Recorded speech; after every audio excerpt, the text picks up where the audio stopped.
Right, let me welcome everyone back again to this session. We are looking at purity of conscience. You're with me and also Brother János.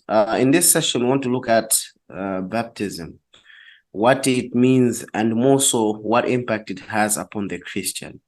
Not only just the theoretical, but the practical. So enjoy the lesson and let's sit together as we go into the Bible and learn more about this fascinating topic. Brother János, you can go ahead. Thank you for the introduction, Yohane. And indeed, we are going to start learning about baptism. We're going to continue this study in the next session, but today we are learning about baptism, water baptism, because as Jesus said, you need to be born of water and spirit. And actually, this is really a kind of birth experience. It's a new world that opens up to you, even through water baptism. Because contrary to popular belief and practice, it's not just a ceremony or a symbol. It's something real that happens to you at water baptism. And that is what I want to explore today. And the topic or the title of this study is Purity of Conscience. Because actually the Bible ties up water baptism with conscience, a pure conscience or a cleansing of conscience. And I'm going to show it to you today.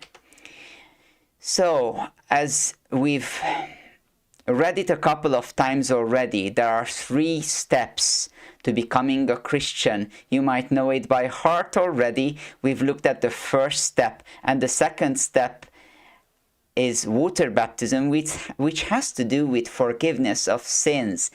Look closely at what we read in Acts chapter 2, verse 38. And Peter said to them, "Repent."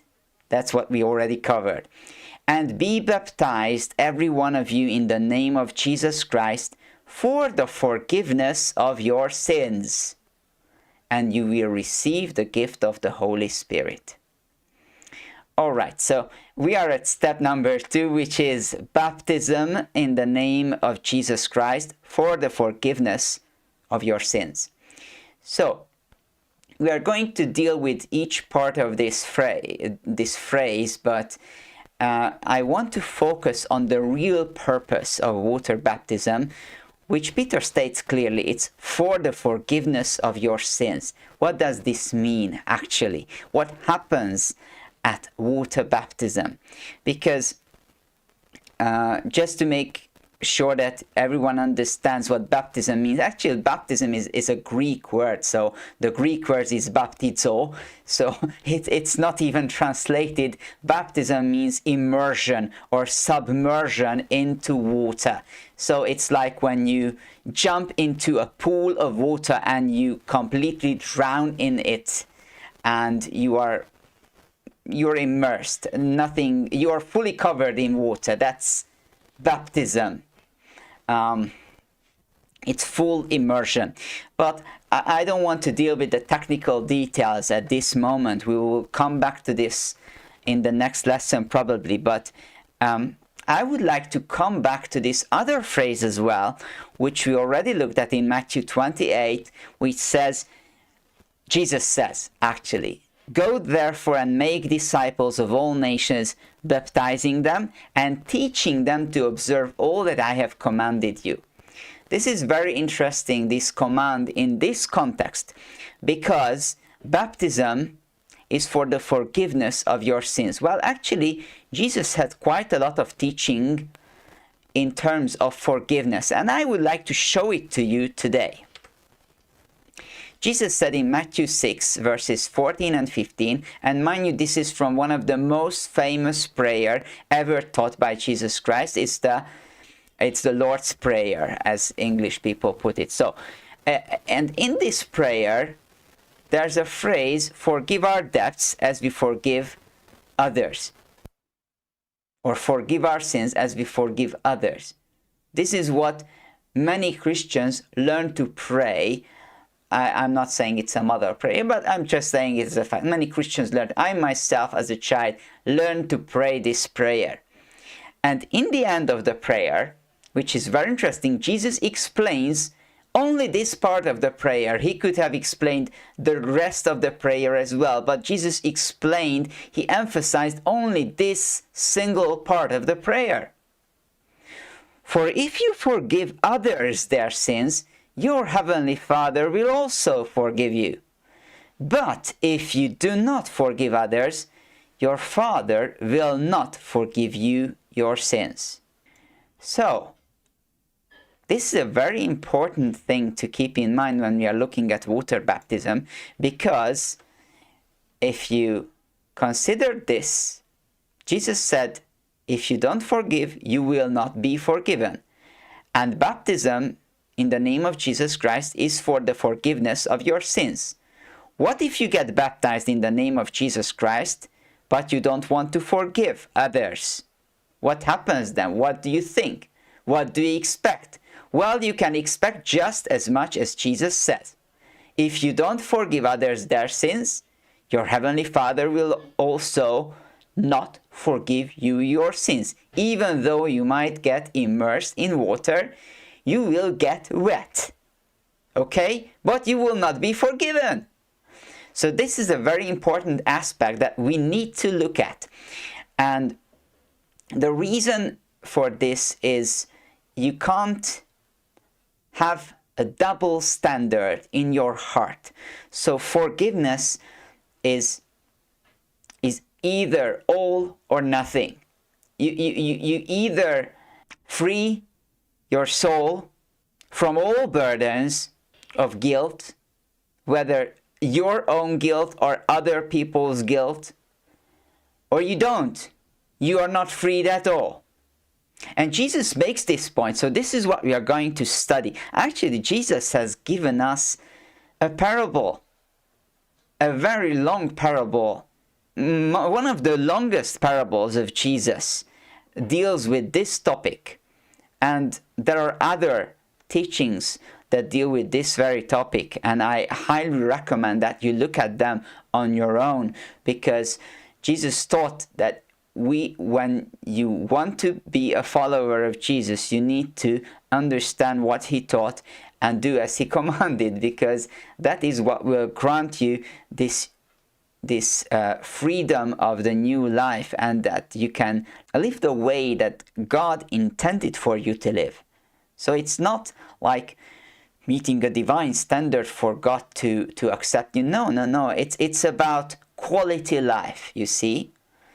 That's what it's about. So, well, let's look at this parable first. You can find it in Matthew chapter 18, from verses 23 and onward. For this reason, the kingdom of heaven is like a king who wanted to settle accounts with his slaves. As he began settling his accounts, a man who owed 10,000 talents was brought to him. Mind you, if you run a quick fact-checking on these 10,000 talents, it's comparable to a small country's GDP. So it's about 6 to 10 millions of people's 1 year's of production. And not just the persons, but corporations included. I mean, it's a lot.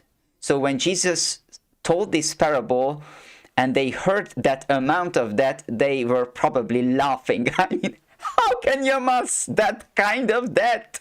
It's impossible. You see, so it was extreme. What Jesus says was absolutely extreme. No one can amass that kind of debt. Some people might be able to amass that kind of money or wealth, not physical money, but wealth in terms of organizations.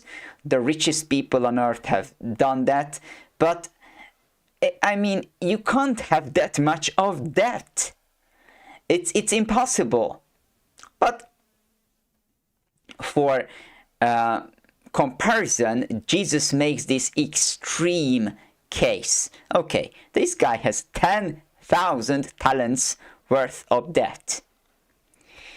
Because he was not able to repay it, the Lord ordered him to be sold with his wife, children, and whatever he possessed. Well, will that cover his debt? What do you think? Oh, no way. It won't cover anything. And repayment to be made. Well, what kind of repayment is that? Then the slave threw himself to the ground before him, saying, "Be patient with me, and I will repay you everything." Well, now that you know what kind of money this is, you can easily say, "Oh man, that guy is a fool. How can you ever repay that kind of debt?"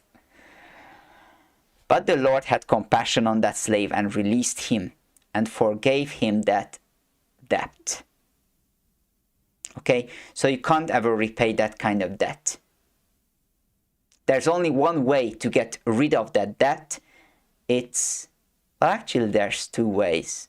Either you die or you are cleared of the debt. There are two ways, but I'm emphasizing the first one too, because we'll get back to that point as well. So just think about this before we move on with the parable. So Jesus is making this parable to teach about forgiveness. If you read the whole parable, you will understand the story and understand the meaning. But I don't want to go back and forth, so let me make the point clear before we proceed. So, the king represents God. You are the slave owing with 10,000 talents, an unpayable debt. What you have done, what you are completely unacceptable to live the kingdom life. Okay? So it's no way you can, there's nothing you can do, no time you can take to ever be fit for the kingdom of God. Okay? So there's just one way to make you fit. It's clearing your debt. So I will make this clear as we progress, what that debt actually means and where that debt lies. So, but think about it in a material way first. If you owed that kind of money to a person and you get cleared of your debt, well, you can surely call yourself rich, because that wealth did go somewhere. So, I mean, if you get cleared of that debt, you are a rich man, aren't you?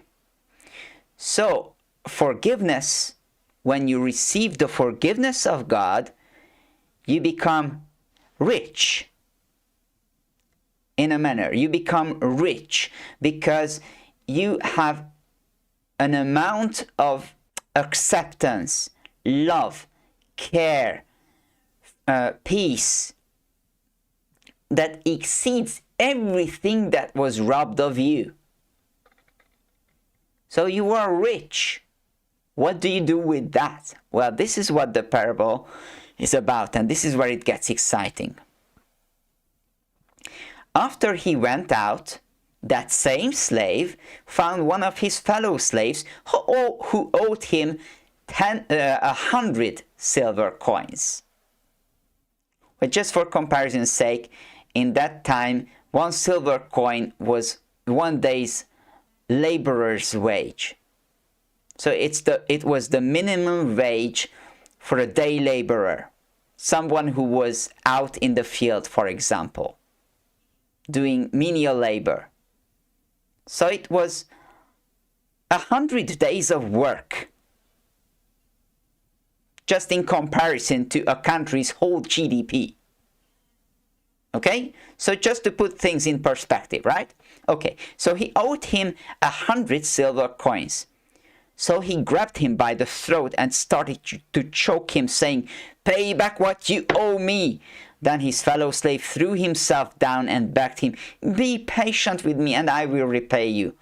Mind you, this was a debt that you can actually repay. Okay, so it's manageable, even in human terms. But he refused. Instead, he went out and threw him in prison until he repaid the debt. When his fellow slaves saw what had happened, they were very upset and went and told their lord everything that had taken place. Okay, even in the real world, this is an upsetting story, right? But if you think about it from the forgiveness perspective, even if you think about it in the material perspective, so this guy owed 10,000 talents, a whole country's GDP worth of money. To get cleared of that debt, man, you get rich, real rich. Maybe the top 10 richest people can say that they have that kind of money, or assets, or wealth, or whatever. So man, if you are that rich, you are rich. Rich people don't chase after pennies. And that 100 silver coins, they were just, they were pennies. Rich people don't make a fuss about that kind of money. Unless they think that they are not rich at all. So here's the catch. This parable teaches that if in your mind, you didn't accept forgiveness, you didn't accept that I am rich, I got everything that was robbed of me, I received back tenfold or 100-fold or a millionfold of what was robbed of me in this life. Peace, love, acceptance, caring.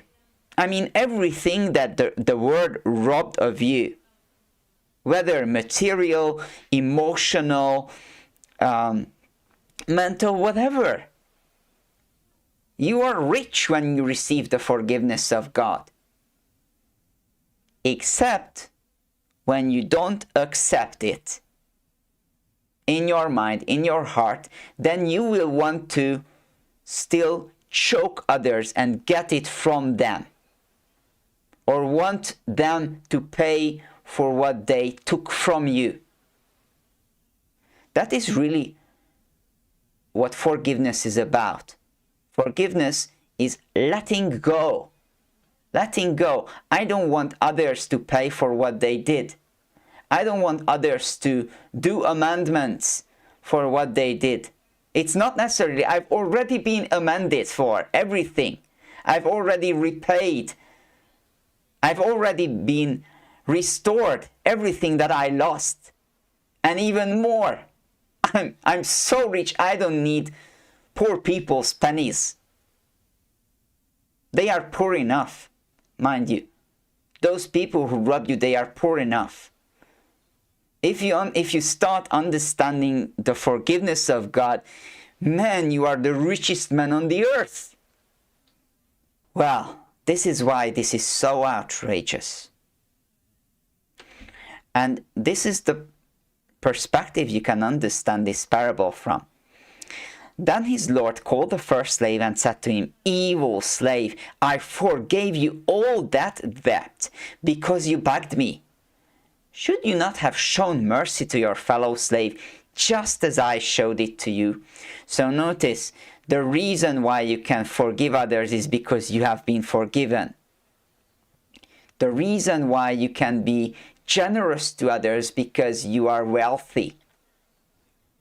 And I'm telling it in the spiritual manner, not necessarily physically or money-wise. So this is the parable's point. And Jesus makes this clear. And in his anger, his Lord turned him over to the prison guards to torture him until he repaid all he owed. So, forgiveness, gone. See? He didn't consider his debt erased, which means he was wealthy. He wanted money from other people. So if you don't receive from God what He wants to give to you, you will keep wanting to obtain it from other people. Which means you can't receive from God, which means you still have your debt. That's the point of the parable. So also my heavenly Father will do to you if each of you does not forgive your brother from your heart. Mind you, this is one other point that I need to emphasize. Jesus said, forgive your brother from your heart. It's not from the mind. It's not just with words. It's from the heart. It's letting go completely. When you think about that other person who hurt you, who wronged you, there are so many ways people react to losses, things that they lost in their lives. People have lost acceptance. Their parents were abusing them. Their parents were not speaking kind words to them. If you're in that situation, maybe your parents were not loving you as they ought. They robbed you. They owe you. They wronged you. Or your fellow person, your schoolmates, your teachers, your husband, your wife, your child, whatever. I don't know who wronged you. A lot of people have wronged you. They did. Okay? No question about that. Some people even deny that. That even makes it more difficult, by the way. If you deny all the things that you have been wronged with, you make it even more difficult for yourself to forgive from your heart. Because notice, the story begins with settling the accounts. If you don't know what's there on the account, you don't know if you need to forgive. But you are still carrying the burden. That's the point. And actually, I want to show you another parable of Jesus that makes this clear.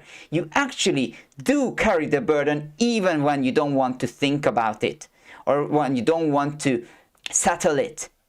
Okay? In Matthew 5, Jesus makes this parable about forgiveness. Matthew 5, verses 23 to 26. So then, if you bring your gift to the altar, and there you remember that your brother has something against you, leave your gift there in front of the altar. First go and be reconciled to your brother, and then come back and present your gift. Reach agreement quickly with your accuser while on the way to the court, or he may hand you over to the judge, and the judge hand you over to the warden, and you will be thrown in prison.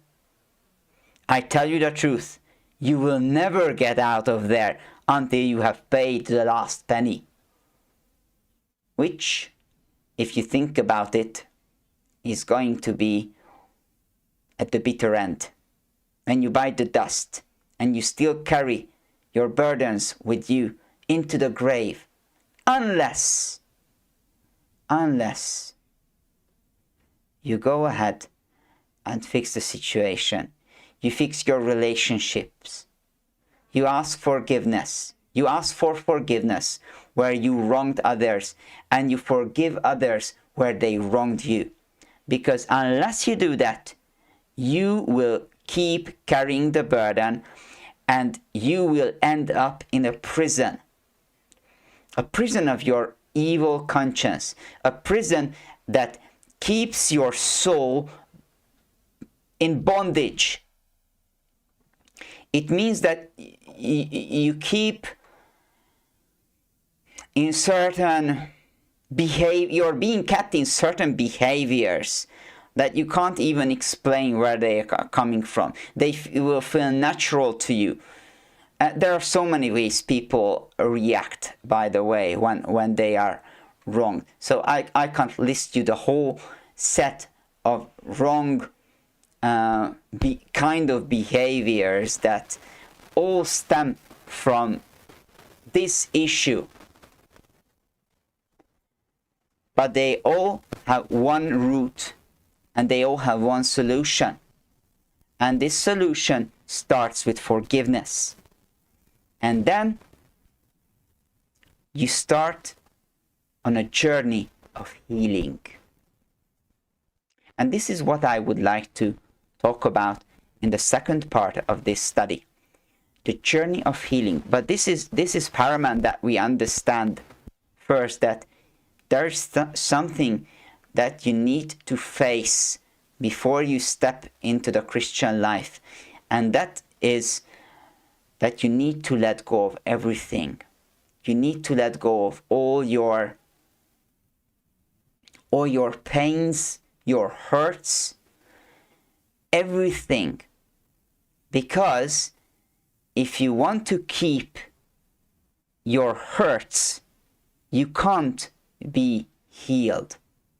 See, it's the same thing with physical sicknesses.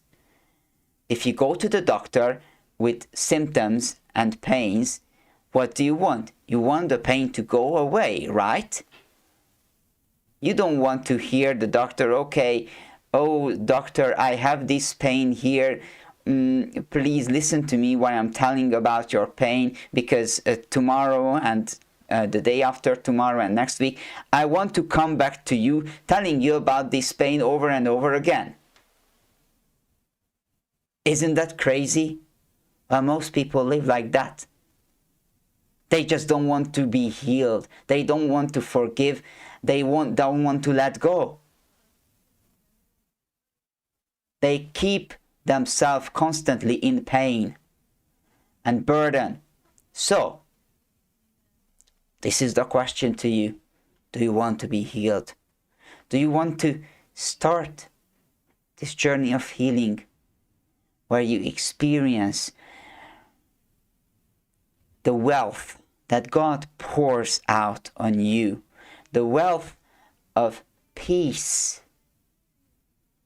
that God pours out on you as you enter into His forgiveness, so that you can forgive others and obtain a healing for your soul? Well, let's look at the Bible, how it speaks about the cleansing of your conscience. In 1 Peter chapter 3 and verse 21, this is what Peter says about water baptism. Baptism, which corresponds to this, he's talking about Noah's Ark, by the way. You are free to go ahead and look it up for yourself. So baptism corresponds to Noah's Ark, now saves you, not as a removal of dirt from the body, but as an appeal to God for a good conscience through the resurrection of Jesus Christ. Now this is a very loaded statement, but let's unpack it a little bit. It says baptism saves you. What does it save you from? Does it save you from death? Well, baptized people die, so it doesn't save you from death. What does it save you from? He says it plainly. It's an appeal to God for a good conscience. Actually, if you look up the word appeal, as it stands in the Greek, it says it's a demand. It's something that you are bound to receive. Okay? So it's not something that is optional, right? It's an appeal to God for a good conscience. So you are eligible to receive a good conscience, and you say, I demand this because I am entitled to this. Okay? So that is what Peter is actually saying. And the way you are entitled to it is because through the resurrection of Jesus Christ. I'm going to talk about that a little bit later on, but let's look at this a little bit. The good conscience. So it saves you from an evil conscience, or I could say a burdened conscience. This is what Hebrews 10 verse 22 actually says. Let us draw near with a true heart in full assurance of faith, with our hearts sprinkled clean from an evil conscience, and our bodies washed with pure water. Okay? He's talking about water baptism. And it's very interesting because he says our hearts are sprinkled clean from an evil conscience and our bodies washed with pure water.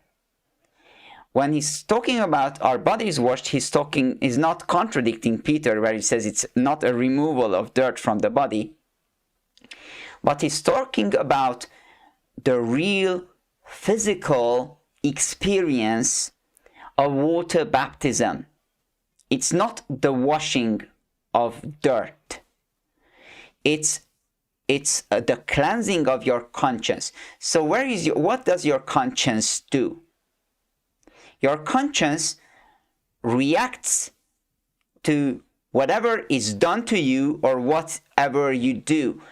When something bad happens to you, whether someone mistreats you, speaks evil of you, or you experience a trauma of some kind, whether an accident, extreme fear, abuse, I don't know, whatever, your conscience takes that and it impacts your whole being, and it is pushed, it's injected into your body. That experience, it's injected and stored in your physical cells, so that whenever you come into a situation, your body is going to respond in a similar fashion, or in a way to protect you, to protect your integrity as a human being, your identity. I mean, there are weird cases where people are protected. For example, let me just tell you this. There are cases where children are abused, like sexually abused at a small age, and they learn to dissociate from their bodies. The response of their bodies is that they don't feel what happens to them. They start to see themselves as a different person. So all kinds of psychological disorders can be a product of an evil conscience. Or, mind you, there are other ways evil conscience can work. It can work to drive you to all kinds of addictions. Addiction to alcohol, to sex, to drugs, to pornography, all kinds of things. Those are ways that your conscience derails you from the life that you ought to be living, and it burdens you. It's a constant burden on your soul, and it's impacting your body as well, your physical body. So, what happens when you get baptized? It's an appeal to God for a good conscience. So, in the plan of God, people are not burdened. Okay? In the plan of God, you are not supposed to be directed by things that are done to you, when you were a child, the mistreatments that you received. I mean, that's not the plan of God.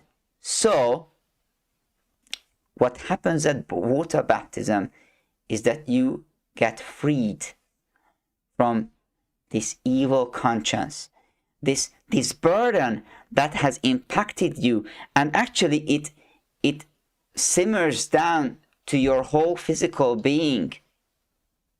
It purifies your body as well.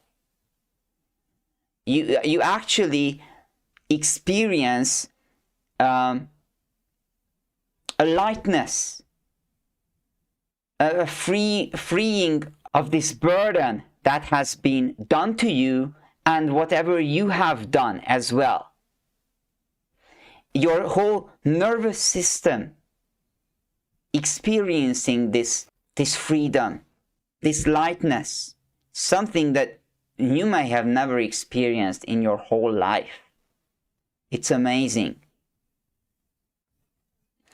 So this is what water baptism this is what water baptism is about, and no wonder that Jesus is talking about it as a kind of birth, because it brings you to a whole new level of being. And here's the reason to why you can experience this, because Peter talks about this. It's through the death and resurrection of Jesus Christ. Now, Peter is putting it in these terms, and Paul speaks about this in a more detailed fashion. We are going to get back to this more deeply in the next session, but let's look at it a little bit now as well. You can read about this in Romans chapter 6, and I highly recommend you that you actually read it for yourself, the whole chapter, but I'm just going to quote you a few verses now. For the wages of sin is death. This is what he says in Romans 6, verse 23.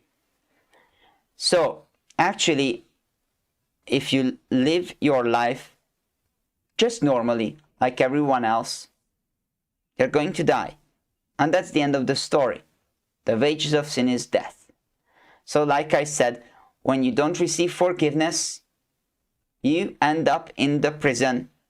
And the only way you get out is either you get your debt cleared or you die. End of the story. Okay, so no continued in the next chapter. Right? I mean, that's kind of sad, but that's the truth. The wages of sin is death. There's only one way to escape. And what is interesting, it's the other way to escape is death as well. This is what Paul says. Or do you not know that as many as were baptized into Christ Jesus were baptized into his death? Therefore, we have been buried with him through baptism into death, in order that just as Christ was raised from the dead through the glory of the Father, so we too may live a new life. And a bit later he adds, for someone who has died has been freed from sin. So actually, if you ever thought that there are two ways to escape sin, there are no two ways. It's just death. Okay? So, but you can die in two ways. All right? So you can either die in truth, in fact, completely body, soul, spirit, with your whole being, you're good as gone. Or you can enter into the death of Jesus Christ and have your sentence executed through him. Because Paul says, if you are baptized into Jesus Christ, you are baptized into his death. You are buried with him through baptism into death. Your wages are paid. Your sentence is executed. So, your burdens are done away. That's the whole point of it. You don't have to experience anxiety anymore. You don't have to be afraid of God anymore. Because there's nothing that anyone is ever going to do to you when you are dead. Well, contrary to popular belief, again, because a lot of people think or believe that when they die, their soul or their spirit will somehow continue living in another world or whatever. But this is not what the Bible is talking about when we die. The Bible is plain that when you're dead, you're dead. You cease to exist on the level of the living. You don't experience anything anymore. This is what he says in Ecclesiastes chapter 9. For the living know that they will die, but the dead know nothing.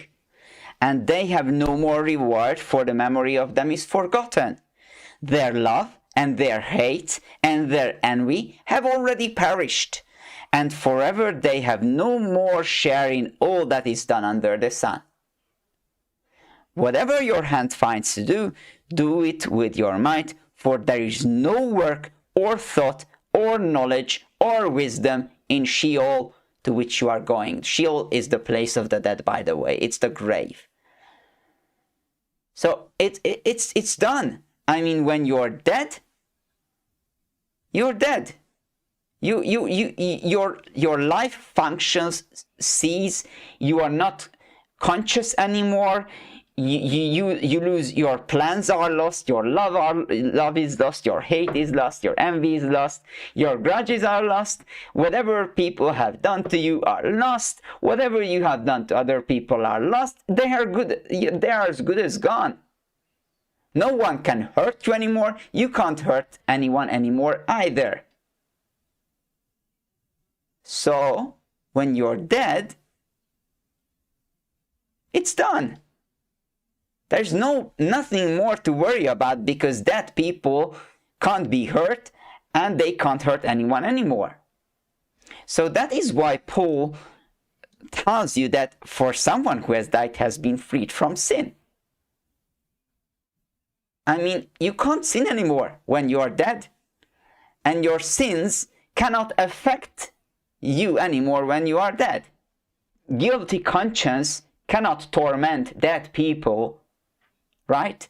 Because they don't have a conscience anymore. They are dead.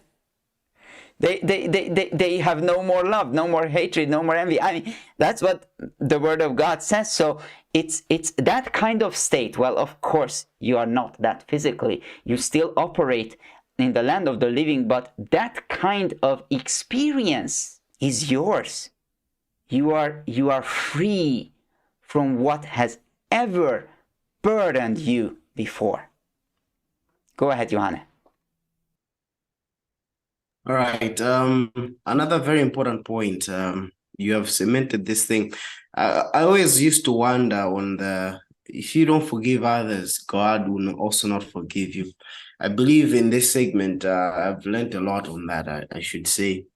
And I just want to dive on this thing where it says, as Christ was raised from death through the glory of the Father, one who is dead literally has no power.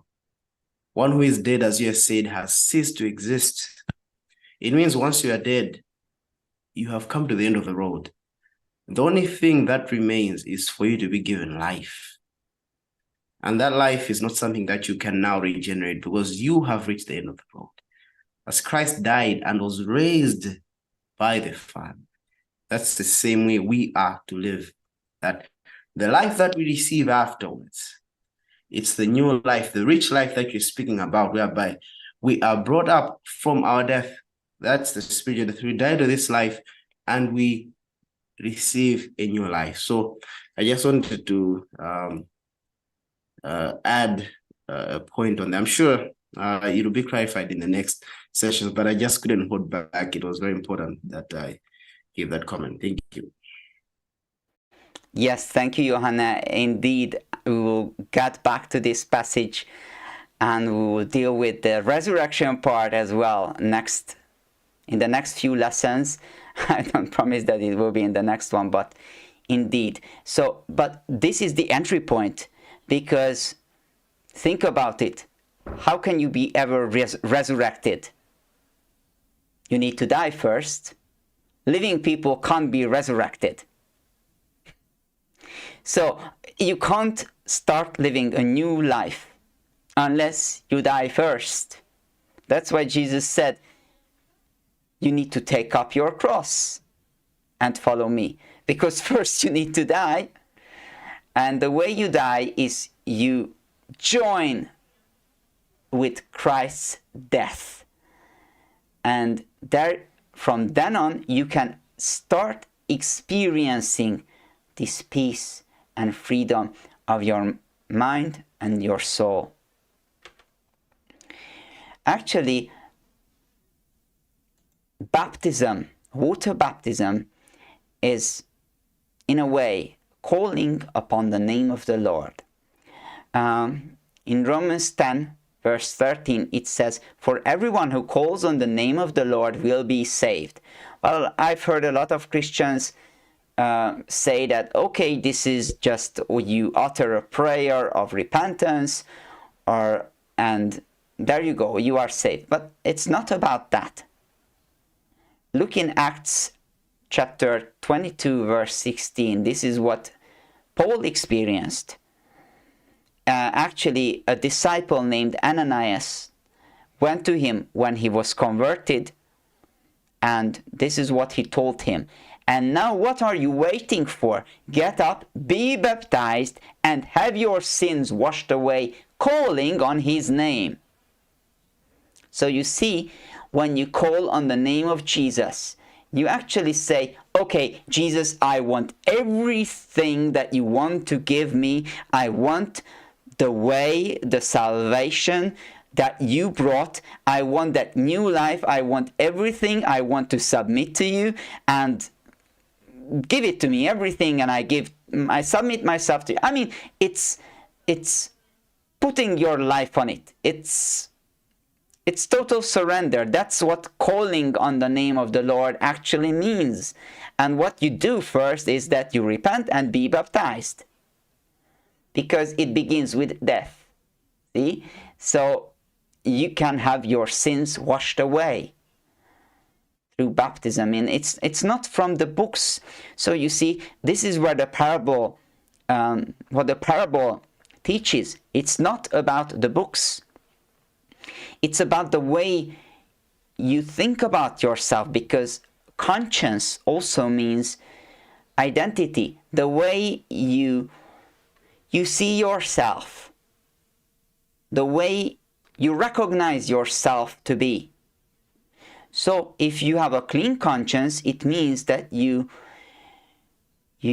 understand that now there is nothing against you. There's nothing in your life that would obstruct you from living a full life, a life full of peace and love and acceptance and a good life. Whatever Jesus is offering to you, remember the shalom, the peace of the kingdom we were talking about. So this is the entry point. And first, you need to let go. But the question is, do you want to experience this clean conscience, all right? Well, whoever calls on the name of the Lord will be saved. So this is something that the Lord actually provides. It's a miracle what happens even at water baptism, and it's not the complete picture, I want to add. It's not the new life yet. It's the gate to the new life. We are going to talk about the new life in a following session where we learn about the Spirit. But this is the invitation of Jesus. And this is where I want to leave you with. In Matthew chapter 11, verses 28 to 30. "Come to me, all you who are weary and burdened, and I will give you rest. Take my yoke on you and learn from me, because I am gentle and humble in heart, and you will find rest for your souls. For my yoke is easy to bear, and my load is not hard to carry." So when you receive the peace of Jesus, when you receive his forgiveness that he gives to you, and learn from him, learn forgiveness from him, you will find that it's an easy yoke and a load that is not hard to carry, not unlike you were carrying before you started to follow Jesus, because before that you keep carrying that burden, that load in your heart and even your physical body. Mind you, I just want to add this final point. Most physical sicknesses are a result of psychological disorders. Even when just simply by forgiving from the heart, a lot of people experience physical healing as well. Amazing as that. This is what Jesus said. You will find rest for your souls. You will experience a life where your burdens are taken care of. They are gone.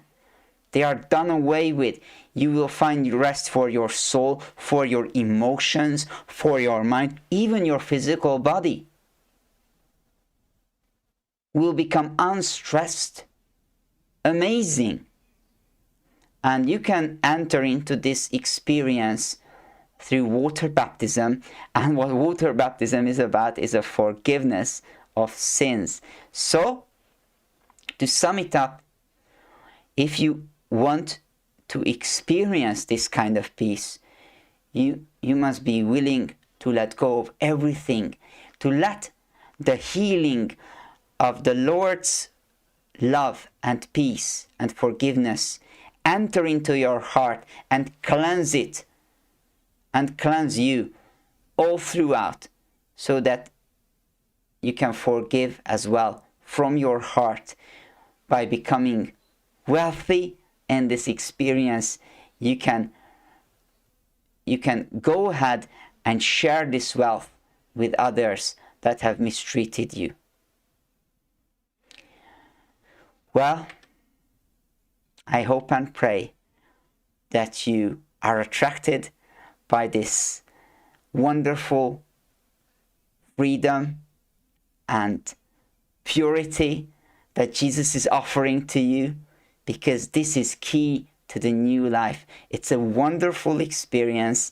I can tell it from my own experience and from the experience of many other Christians who are born again, that this is the way to live a complete life. May God grant it to you as well. Amen. Amen. This has been very, very informative. Not only informative, but truthful and practical. So hopefully you have been blessed. I've been blessed personally. And we'll continue on the series and the session. And we are still focusing on the Word of God and the practical aspect. So continue being with us. May God bless you and keep you until next time. Amen. Amen.